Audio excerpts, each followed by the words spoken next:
Hello मेरे प्यारे बच्चों, आप कैसे हो? उम्मीद है कि आप सब अच्छे हैं, अपना प्रिपरेशन भी बहुत ही अच्छे से चला रहे हो। तो welcome back to my channel. मैं हूं खैरुल और आज हम लोग इस लेक्चर में पढ़ने वाले हैं आसाम सीडब्ल्यू 2020 फिजिक्स का जो प्रीवियस ईयर का क्वेश्चंस है उसको हम डिस्कस करने वाले हैं। यह हमारा एक सीरीज चल रहा था, आसाम सीडब्ल्यू प्रीवियस ईयर का क्वेश्चंस का सीरीज, और इसमें ये तीसरा एपिसोड है। बीच में थोड़ा प्रॉब्लम था इसीलिए मैं नहीं बना पाया, लेकिन अभी से मैं कंटिन्यू करता हूं, है ना। तो एग्जाम नजदीक आ चुका है तो आपको प्रीवियस ईयर का क्वेश्चन आपको पता होना चाहिए, क्या क्या चीजें आपको पढ़ना चाहिए। कॉन्फिडेंस को बूस्ट करने के लिए प्रीवियस ईयर का क्वेश्चंस आपको देखना बहुत ही ज्यादा जरूरी है। और आने वाले दिनों में मैं बहुत सारे सीडब्ल्यू के ऊपर वीडियो बनाने वाला हूं, वो सारे देखने के लिए आपको मेरे चैनल को सब्सक्राइब जरूर करना पड़ेगा, है ना। ओके, अगर वीडियो पसंद आ जाए तो लाइक करना, शेयर करना अपने दोस्तों के साथ भी सीडब्ल्यू देने वाला है। तो चलिए शुरू करते हैं।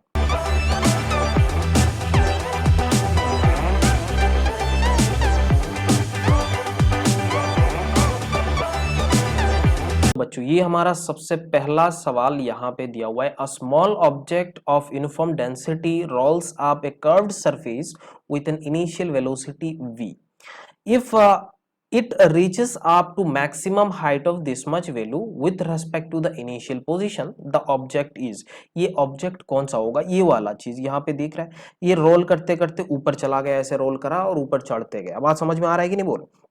इस सिचुएशन में, इनिशियल सिचुएशन में उसका वेलोसिटी v दिया हुआ है, यहाँ पे मैक्सिमम हाइट तक पहुंच गया with respect to that initial position, तो उसका मैक्सिमम हाइट यहाँ पे आपको दिया हुआ है जो ये वाला वैल्यू है। अब ये मैक्सिमम हाइट पे जाने के बाद ये जो बॉडी है, ऑब्जेक्ट है, उसका वेलोसिटी क्या होगा बच्चों?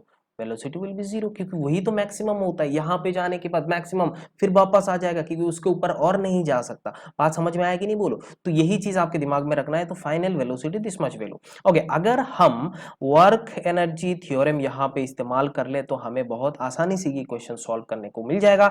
जैसे में वर्क एनर्जी एंड पावर में हमने पढ़ा था, high initial kinetic energy plus work done by force, यहाँ पे आप सपोर्टिंग फोर्स एंड अपोजिंग वाला force equals to final kinetic energy. अब इनिशियल काइनेटिक एनर्जी जो है यहाँ पे आप लिख सकते हो half M we square, but यहाँ पे ये रोल करते गया तो ये translational motion as well as यहाँ पे रोटेशनल मोशन हो रहा है। तो इस कंडीशन में kinetic energy, translational kinetic energy as well as rotational kinetic energy भी हमें कंसीडर करना पड़ेगा। So as we know, for pure rolling case हम जानते हैं v equals to omega into r होता है। सो अब यहाँ पे omega equals to v divided by r हम जानते हैं। तो अगर मैं रोटेशनल काइनेटिक एनर्जी यहाँ पे लिखूं आई ओमेगा स्क्वायर, और आई ये हमारा क्या होता है? मोमेंट ऑफ इनर्शिया बच्चों। ओके, अब ये जो वर्क डन है, ये वर्क डन एक्चुअल में क्या है? वर्क डन देखो, यहाँ पे mg फोर्स लग रहा है नीचे की डायरेक्शन पे, ये ऊपर के डायरेक्शन पे ऐसे चल रहा है, तो ऑपोजिट डायरेक्शन दैट इज ये अपोज कर रहा है, तो mg into H max that is equals to zero, क्योंकि final kinetic energy will be zero. Okay, so अब देखो half M we square plus यहाँ पे देख सकते हो हाफ, ये आई का वैल्यू यहाँ पे कौन सा ऑब्जेक्ट है हमें नहीं पता, तो इसीलिए आई का वैल्यू हम ऐसे लिख लेते हैं के एम आर स्क्वायर, ऐसे लिख लेते हैं। अगर के का वैल्यू जैसा होगा उस हिसाब से हमें आएगा। अगर के का वैल्यू 1 हो रहा है तो हम बोलेंगे रिंग, अगर के का वैल्यू हाफ आ रहा है तो हम बोलेंगे डिस्क। ऐसा करते करते हम जाएंगे। बात समझ में आ रहा है कि नहीं? बोलो। तो यहाँ पे हम आई के value R M are square into के पुट कर लेते हैं, मल्टीप्लाइड बाई ओमेगा का, ओमेगा स्क्वायर का वैल्यू क्या है यहाँ पे? We square divided by R square बच्चों, इसमें कोई शक वाली बात नहीं है। Equals to M G, H का वैल्यू यहाँ पे कितना है? 3v square divided by 4 into G. तो देखो यहाँ पे M M gets cancelled out, यहाँ पे आर, ये आर गेट्स, सॉरी ये तो के था, ये r gets cancelled out. Okay, अब यहाँ पे वी स्क्वायर, ये वी स्क्वायर, ये v square gets cancelled out, ये जी कैंसल आउट, तो सब कुछ कैंसिल ही हो रहा है। हाफ प्लस यहाँ पे half k that is equals to 3 divided by 4, और आप देख सकते हो यहाँ पे अगर 2 से इसको कैंसिल करा जाए तो यहाँ पे 2 आ जाएगा। तो आप देख सकते हो k equals to 3/2 minus 1, that is आप बोल सकते हो हाफ। तो k का वैल्यू यहाँ पे हाफ हो रहा है। अगर यहाँ पे i के वैल्यू पे मैं m are square divided by 2 put करूँ, मतलब हाफ एम आर स्क्वायर, ये k का वैल्यू कितना है? हाफ आ रहा है। तो इस सिचुएशन में कौन सा आने वाला है? तो देख सकते हो option D will be your correct option बच्चों। यहाँ पे ऑप्शन डी हमारा क्या है? करेक्ट है। तो ऑप्शन डी में करेक्ट यहाँ पे बोल रहा है ये डिस्क है। तो सिंपल है, ये क्वेश्चन सिंपल ही था, है ना, आसानी से आपने कर लिया। ओके, आगे देखते हैं बच्चों। दूसरा सवाल यहाँ पे देखो, a momentum of body increases by 0.1%, it's kinetic energy increases by, assume the mass does not change. यहाँ पे मास चेंज नहीं हो रहा है। जैसे हम जानते हैं kinetic energy equals to half M we square, तो यहाँ पे हम मोमेंटम के फॉर्म में इसको हम ऐसे लिख सकते हैं, P square divided by M, or लिख सकते हैं कि नहीं, P square divided by twice M. Okay, mass हमारा क्या है, कांस्टेंट है, तो उसका कोई चेंज नहीं आ रहा है। अगर इसका चेंज देखा जाए तो D k upon k equals to 2 into d p upon p. ये आपने एरर एनालिसिस में आपने पढ़ा भी था थोड़ा बहुत एरर एनालिसिस, बट ये एरर एनालिसिस का प्रॉब्लम नहीं है, आप इसका भी प्रॉब्लम मान सकते हो। अगर यहाँ पे परसेंटेज का बात करा जाए तो इसके साथ मल्टीप्लाइड बाय 100 कर लेता हूँ, इसके साथ मल्टीप्लाइड बाय 100 कर लेता हूँ। तो हमें क्या चाहिए, परसेंटेज चाहिए, दैट मीन्स ये पूरा वैल्यू चाहिए, क्योंकि हम जानते हैं कि चेंज इन के मतलब final minus initial divided by original. बात समझ में ना, initial multiplied by 100 that will be percentage. Okay, so यहाँ पे परसेंटेज चेंज या फिर परसेंटेज इंक्रीज अगर पॉजिटिव आ रहा है तो ऑब्वियसली हम इंक्रीज बोलेंगे, है ना। तो 2 मल्टीप्लाइड बाय इसका वैल्यू कितना है, ये आप देख सकते हो 0.1, यहाँ पे क्या देख सकते हो 0.1, तो इसका वैल्यू जो है वो कितना है 0.2% आने वाला है। तो मेरे ख्याल से आपको पता चल गया, option 2 will be your correct answer बच्चों। तो यही चीज था, बहुत ही आसान सवाल था, ये सवाल आपने तो कर लिया चुटकी में, है ना। ओके, आगे देखते हैं तीसरा सवाल। जैसे यहाँ पे देखो, two block of mass 10 kg and 2 kg are connected by a spring of negligible mass and placed on frictionless horizontal surface। इसको frictionless horizontal surface में रखा गया। an impulse gives a velocity of 12 meter per second to a heavier block in the direction of lighter block। the velocity of center of mass, velocity of center of mass आपको निकालना है। जैसे ये एक block मान लेता हूं, यहाँ पे एक स्प्रिंग लगा हुआ है, ये दूसरा ब्लॉक है, इसमें कोई शक वाली बात नहीं है। इसको मैं 10 kg मान लेता हूँ, इसको मैं 2 kg मान लेता हूँ, है ना बच्चों। ओके, अब यहाँ पे बोल रहा है इसका सेंटर ऑफ मास का वैल्यू जो वेलोसिटी है वो कितना है, vc कितना होगा। इसका अगर हमारा पता है 12 मीटर पर सेकंड है, ये तो initially it was at rest, तो अब यहाँ से वेलोसिटी सेंटर ऑफ मास आप आराम से निकाल सकते हो, समेशन मतलब 10 multiplied by 12 plus 2 multiplied by 0 divided by total mass that is 12। So 12 gets cancelled out, that is 10 metre per second will be your answer.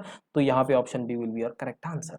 बात समझ में नहीं, ये भी चुटकी में कर लिया। अगर यहाँ पे ऐसा लगाया हुआ होता, मानो एक स्ट्रिंग लगाया हुआ हो रहा है, तो इसके बीच में डिस्टेंस कुछ दिया हुआ है, या फिर इसका डिस्टेंस इतना दिया हुआ है, इसका डिस्टेंस इतना दिया हुआ है, तो आप इसमें सेंटर ऑफ मास का वैल्यू कहाँ पर होगा, position of centre of mass आपको निकालना है। तो आर को भी आप निकाल सकते हो, m1 r1 plus m2 r2, है ना, divided by m1 m2 r2 m1 plus m2। तो ऐसा करके हम निकालते हैं। तो यहाँ पे वही सेम सिचुएशन, वही सेम कॉन्सेप्ट यहाँ पे हमने यहाँ पे इसको क्या करा, इस्तेमाल करा, बस हमने निकाल लिया। यही आसान था बच्चों, बहुत ही आसान सवाल है। और वैसे इस बार बहुत ही आसान आने वाला है, जेई या फिर नीट का एग्जाम देखोगे तो आसानी आने वाला है। जेई का एग्जाम तो बहुत ही आसान आया हुआ है ना। ओके, सो यहाँ पे देखो the figure shows the variation of potential energy with distance. यहाँ पे potential energy with distance very दिखा रहा है। A part of the graph which represents the repulsive force. यहाँ पे कौन सा पार्ट यहाँ पे रिपल्सिव फोर्स दिखा रहा है, तो देखो यहाँ से शुरुआत किया, ये बी है, ये सी है, ये फिर ए से डी चला गया। तो अब इस सिचुएशन में हम यहाँ पे repulsive force and potential energy के बीच का जो रिलेशन है हमको पता है ये वाला। अब यहाँ पे ये वाला जो रिलेशन है, यहाँ पे यही तो, अगर यहाँ पे नेगेटिव दिख रहा है तो देखो इसका स्लोप देखो, आप यहाँ पे स्लोप देखो, रिपल्सिव मतलब ऐसे टाइप का है।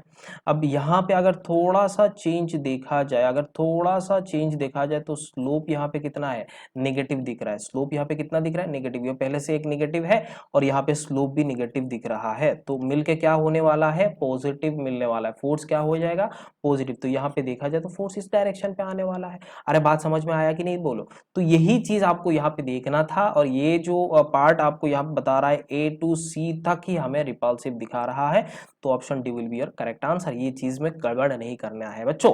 आगे देखते हैं, देखो 5th नंबर सवाल है, a block Q is pulled on a straight horizontal surface making an angle theta with horizontal. Okay horizontal के साथ ऐसा इसको पुल किया गया, मतलब यहाँ पे टेंशन होने वाला, शायद यहाँ पे लिखा हुआ मैंने पहले ही लिख दिया। एनीवे तो if a is the acceleration of block and the contact force by the surface and t is the pull of the string along it. Okay okay okay ये समझ में आ गया हमें, इसके जो भी आपको यहाँ पे दिखा रहा है वो उसके along है। And m is the mass of block, then m का वैल्यू यहाँ पे कितना है वो आपको निकालना है। देखो m का वैल्यू यहाँ पे कितना है वो आपको निकालना है। तो सिंपल है भैया, यहाँ पे आपको सिर्फ और सिर्फ इसका ये निकाल लो, फ्री बॉडी डायग्राम निकाल लो। अगर फ्री बॉडी डायग्राम निकाल लेंगे तो हमें काम बन जाएगा। यहाँ पे देख सकते हो t cos थीटा बनने वाला है, इधर से t sin थीटा मिलने वाला है, नीचे mg आने वाला है और ऊपर आपका नॉर्मल रिएक्शन आने वाला है। सो अब देखो नॉर्मल रिएक्शन का जो वैल्यू है वो कितना है, normal reaction equals to mg minus t sin theta, क्योंकि t sin थीटा ऊपर के डायरेक्शन पे तो n plus t sin theta equals to mg बोलेंगे, क्योंकि ये इक्विलिब्रियम कंडीशन है वर्टिकल डायरेक्शन पे, तो सिंपल है ना बच्चों। ओके सो ये चीज हमें यहाँ पे मिला, नॉर्मल फोर्स ये बन रहा है। अब दूसरा इक्वेशन ये हमने क्या करा, summation of fy equals to 0, क्योंकि ये इक्विलिब्रियम कंडीशन है में, बट अलोंग हॉरिजॉन्टल डायरेक्शन इसका एक्सीलरेशन है, इसका एक्सीलरेशन है, तो मैं यहाँ पे ऐसा बोल सकता हूँ fx equals to mass into acceleration, ये लिखना है मास इनटू एक्सीलरेशन। इस डायरेक्शन पे क्या फोर्स है, ओनली t cos थीटा है, mass into acceleration. So I can put the value of t is ma divided by cos theta. So अगर मैं यहाँ पे इसको पुट करूंगा तो मैं ये इक्वेशन 1 मान लेते हैं। From equation 1 I can write n equals to mg minus T का value M A divide by ये, तो मैं बोल सकता हूँ एम ए टेन थीटा, क्योंकि sine theta divided by cos theta equals to tan theta. तो ये एन का वैल्यू यहाँ पे नहीं शो कर रहा है, तो एन का वैल्यू यहाँ पे नहीं आया, तो एम का वैल्यू आने का चांसेस है, क्योंकि यहाँ पे एन का वैल्यू दिया हुआ है, ये एन का वैल्यू दिया हुआ है। एम का देखते हैं। सो अगर एम का निकालना है तो एम को कॉमन ले लेते हैं, G minus T A tan theta equals to N आ रहा है, इक्वल्स टू क्या आ रहा है, एन आ रहा है। सो एम का वैल्यू हो रहा है n divided by g minus, हाँ जी माइनस ए टेन थीटा। इसमें तो कोई गड़बड़ नहीं किया, तो ऑप्शन है ना, ये option C will be your correct answer. तो मास का वैल्यू हम यहाँ पे निकाल चुके हैं बच्चों, ये चीज आपके दिमाग में रखना है कि इसको कैसे मैंने सॉल्व करा था। इक्विलिब्रियम कंडीशन लगाया है अलोंग हॉरिजॉन्टल डायरेक्शन, इसमें कोई इक्विलिब्रियम नहीं है, देयर इज एन एक्सीलरेशन। बात समझ में आया कि नहीं बोलो, तो यही इंपॉर्टेंट है। और इस लेक्चर में हम लोग एनएलएम पढ़ेंगे, वर्क एनर्जी पावर पढ़ेंगे, फिर सेक्युलर मोशन का थोड़ा बहुत क्वेश्चन देख लेंगे, और इसके बाद रिजिड बॉडी डायनामिक जो रोटेशनल का आ रहा है ना। बच्चों छठा क्वेश्चन देखते हैं। Two equal masses are attached to each of spring constant के, the masses are pulled out symmetrically to stretch the spring by length x over its natural length, the work done by the spring will be। हम जानते हैं work done by the spring will be what, initial energy stored। यहाँ पे क्या होता है, initially stored energy minus final energy, क्योंकि हम जानते हैं माइनस के हाफ के एक्स स्क्वायर होने वाला होता है, तो ये work done by spring force या work done by spring force है, क्योंकि जितना एनर्जी स्टोर्ड होता है वो।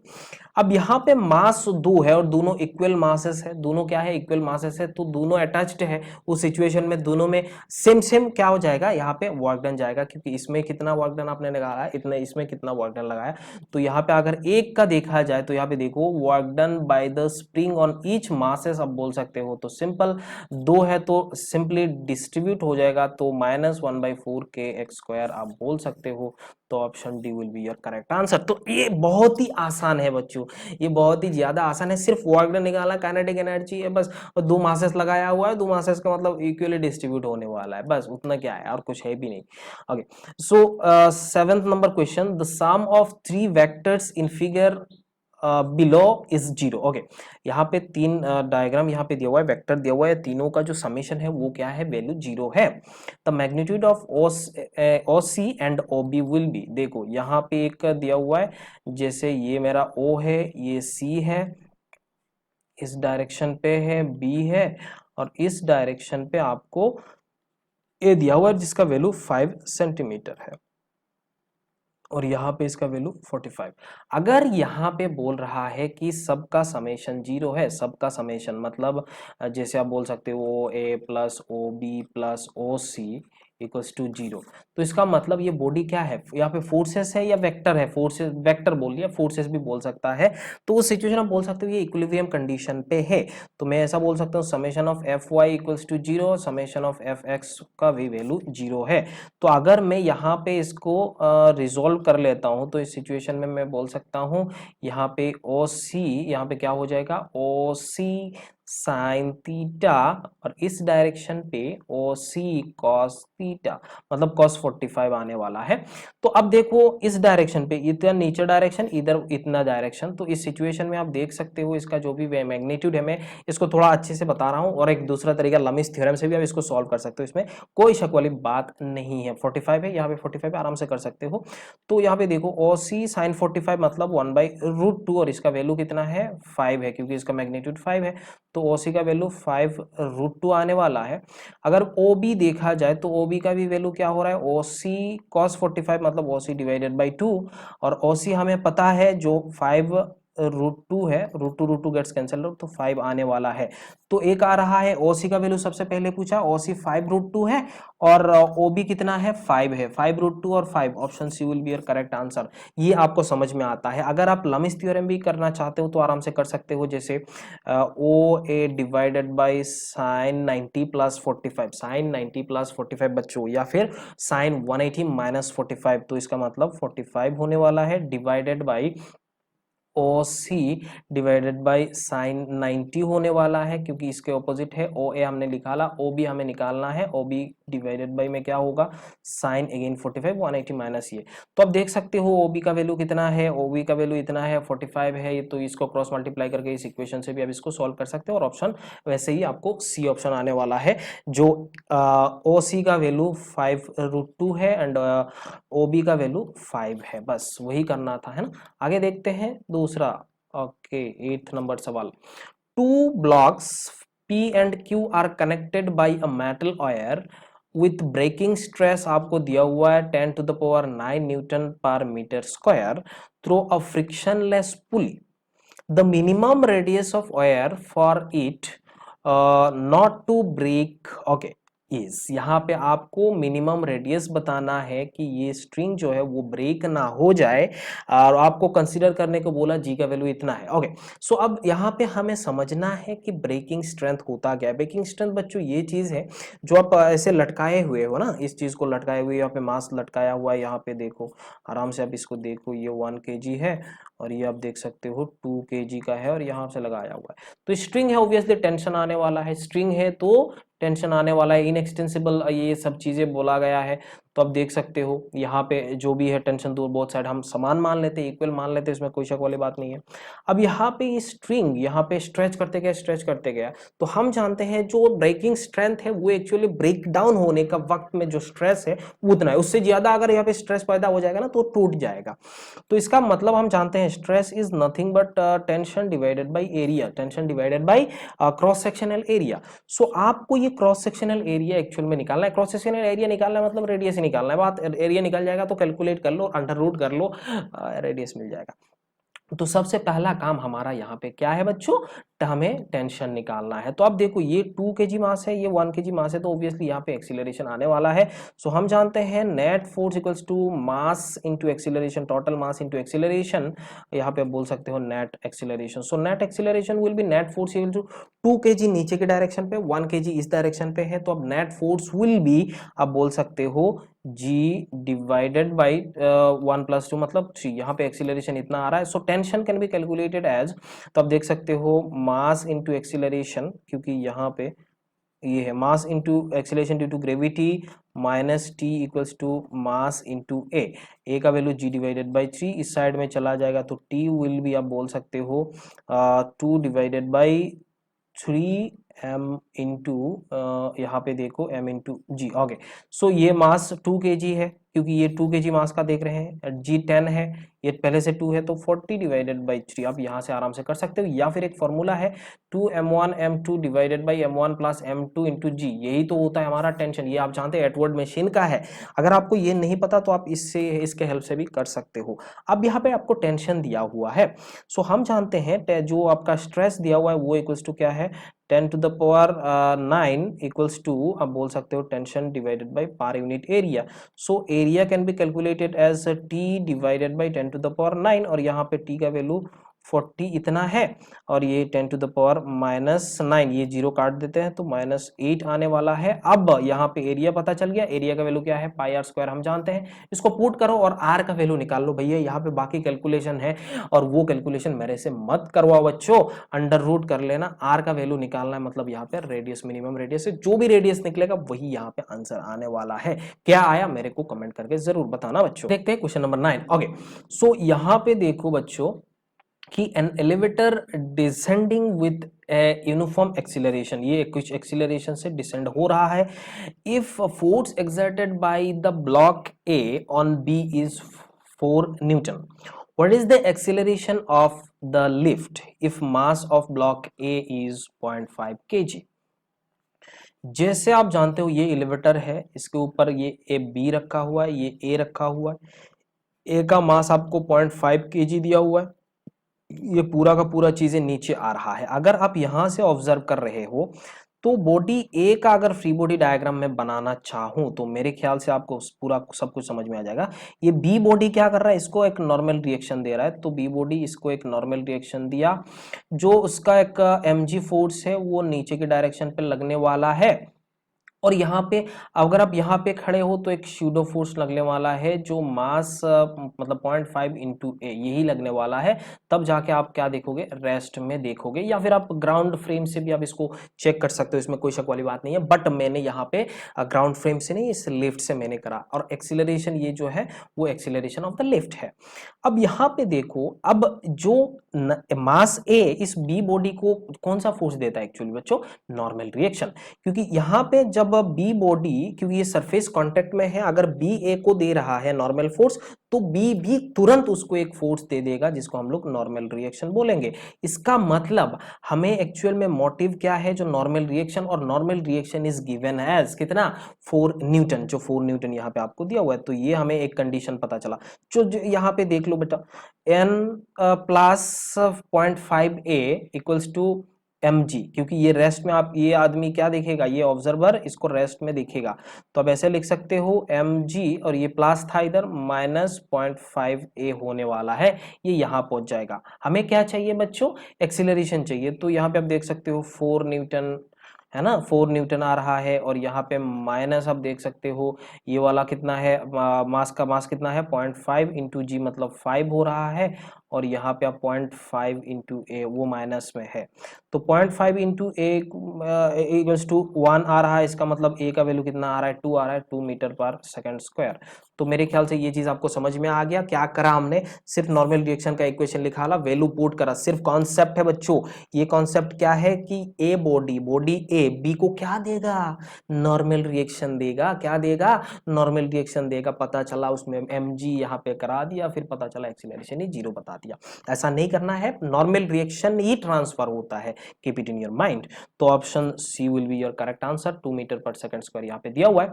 ओके, सो द लास्ट सवाल मेरे ख्याल से एक बचा हुआ है. हाँ, ये वाला सवाल है. 3 blocks of masses 2 kg, 1 kg and 0.5 kg are connected by an inextensible string as shown below. Okay, the force of 10 Newton is applied on body of mass 2 kg. The acceleration of the system and tension T1 and T2. तो यहाँ पे आपको block दिख रहा है, ये value आपको T2 है, ये भी T2 है ऑब्वियसली, ये T1 है, ये आपको T1 नजर आ रहा है. और यहाँ पे आपको 10 न्यूटन लगा रहा है. और ये 2 kg मास था, ये 1 kg मास है, और ये 0.5 kg मास है. अब यहाँ से मैं नेट एक्सीलरेशन निकाल सकता हूँ, क्योंकि ये सारे मास को ये खींच के ले जा रहा है. नेट फोर्स इक्वल्स टू, हम जानते हैं, टोटल मास इनटू एक्सीलरेशन. तो आपको क्या मिलेगा, नेट एक्सीलरेशन.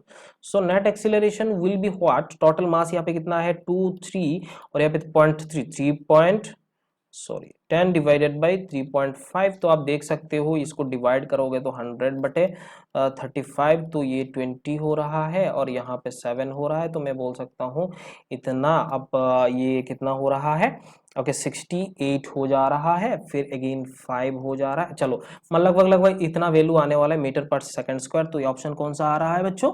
ऑप्शन ए दिख रहा है। चलो अभी थोड़ा देख लेते, टेंशन देख लेते। वैसे भी तो ऑप्शन आपको निकल गया, एक आंसर निकल गया, तो बाकी तो ऑप्शन सेम नहीं है, तो तुरंत तुरंत मार लो, option A will be your correct answer. But concept के लिए मैं आपको इधर बताता हूँ, ओके है ना। ओके सो मेरे को T1 एंड T2 चाहिए। सो अगर मैं T2 निकाल लूँ, देखो ऑप्शन यहाँ पे 0.5 kg को T2 खींच रहा है और इसका एक्सीलरेशन हम जान रहे हैं, नेट एक्सीलरेशन जो 2.5 है। तो देखो T2 will be what 0.5 multiplied by 2.85। सो इसको मल्टीप्लाई करेंगे तो क्या होने वाला है 1.425 आने वाला है। तो यहाँ पे भी दिख रहा है ये T2 का वैल्यू 1.43 नजर आ रहा है। चलो ये ऑप्शन तो पूरा करेक्ट अभी पता चल गया है ना। फिर भी हमें टेंशन T1 निकालना है, तो कोई भी एक मास 2 kg या फिर 1 kg मास को भी आप यहाँ पे इक्वेट कर सकते हो। देखो यहाँ पे 10 लगा रहे हो, इस डायरेक्शन पे T1 लग रहा है, क्योंकि टेंशन तो यही पे स्ट्रिंग पे लगता है ना, यही पे स्ट्रिंग है करके खींच रहा है। सो एक्सीलरेशन विल बी 2.85 हम मान रहे हैं।